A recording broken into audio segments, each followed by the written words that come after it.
lived in an area with many theme parks. They had a daughter with autism, Amy, as well as 3 typical children. The other 3 children loved visiting the parks and went often, but Amy was afraid of visiting.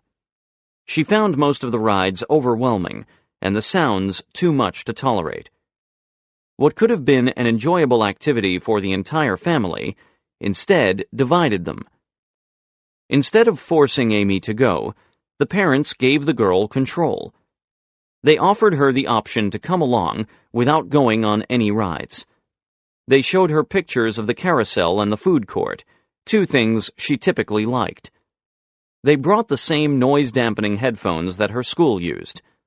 When they saw her becoming anxious, her mother said, "Do you need your headphones? Do you need to leave, Amy? Are you finished?" If Amy said she was finished, they honored that request. When they next returned, they let her bring a favorite stuffed animal, and they bought her a favorite snack. The visits were on her terms. They did this over 5 or 6 visits, never forcing Amy, always giving her a sense of control. When she understood that she was acting out of her own volition and not having anything forced on her, she relaxed and went willingly. This gradual, empowering approach can apply to all kinds of experiences children might find overwhelming. Crowded cafeterias, classrooms, bowling alleys, basically anywhere they've had difficult moments before. In my experience, forcing the issue only serves to create new fears and anxieties. Creating positive emotional memories. Another helpful approach is working strategically to turn a negative into a positive, to find ways to make places or activities associated with negative emotional memories more welcoming and comfortable. For people with autism, a dental visit, for example, is often rife with challenges.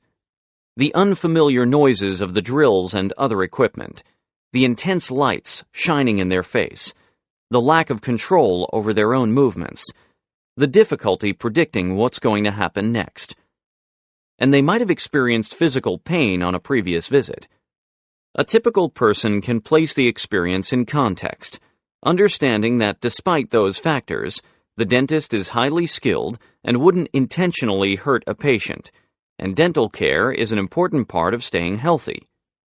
We can reassure ourselves that we're safe, and we can cope by closing our eyes, or tightly gripping the arms of the chair, or sending our thoughts elsewhere.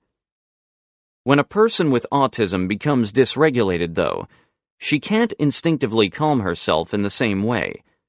She may have a fight response or a flight response. Either she struggles to protect herself, or she avoids the situation altogether, or tries to flee. 2 different approaches to coping with dental visits offer lessons for helping people with autism cope with a variety of challenges. Marquise was a 14-year-old with autism who generally spoke in 1 to 3 word utterances and mostly used pictures to communicate. His visits to the dentist always triggered such severe anxiety that his mother had a difficult time even getting him through the office door.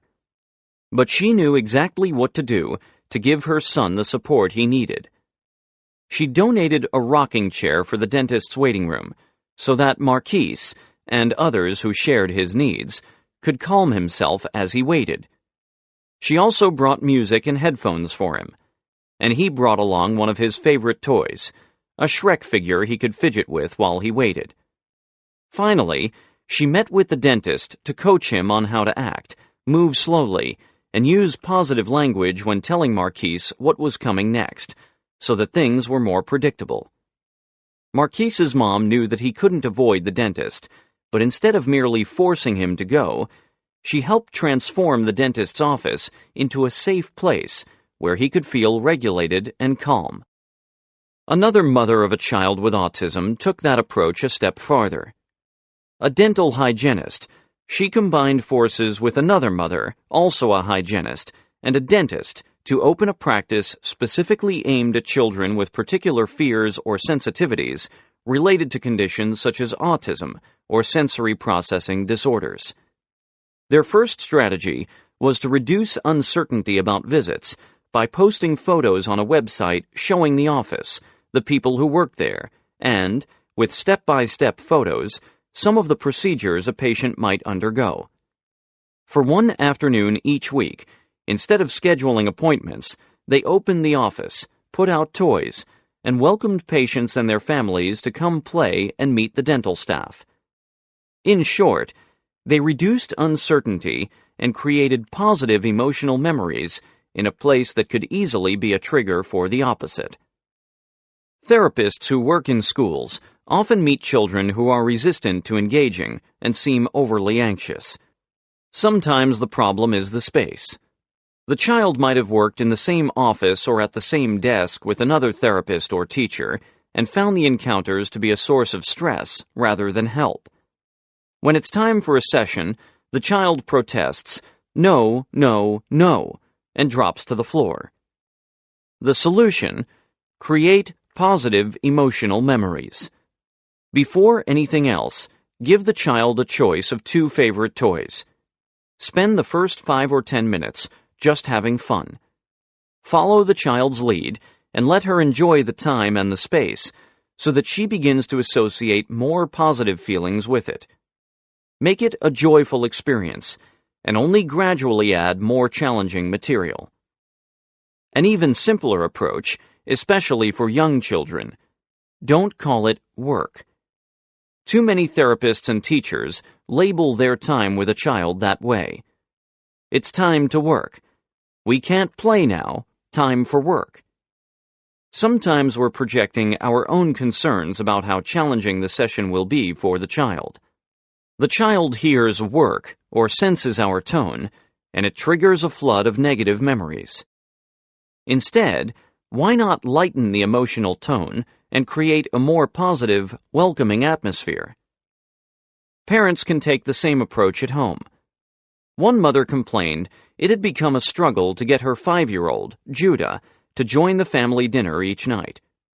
The problem: he so enjoyed being on his backyard swing that when she called him, he ignored her. I suggested she think about it from his perspective.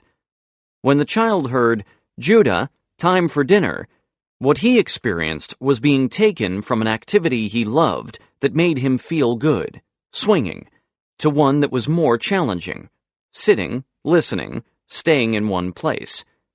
"Is there anything he likes about dinner?" I asked.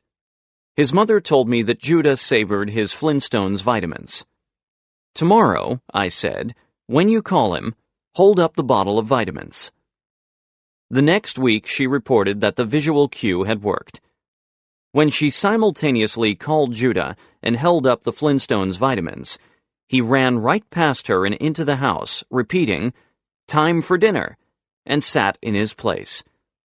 Some might call that a bribe, but it wasn't.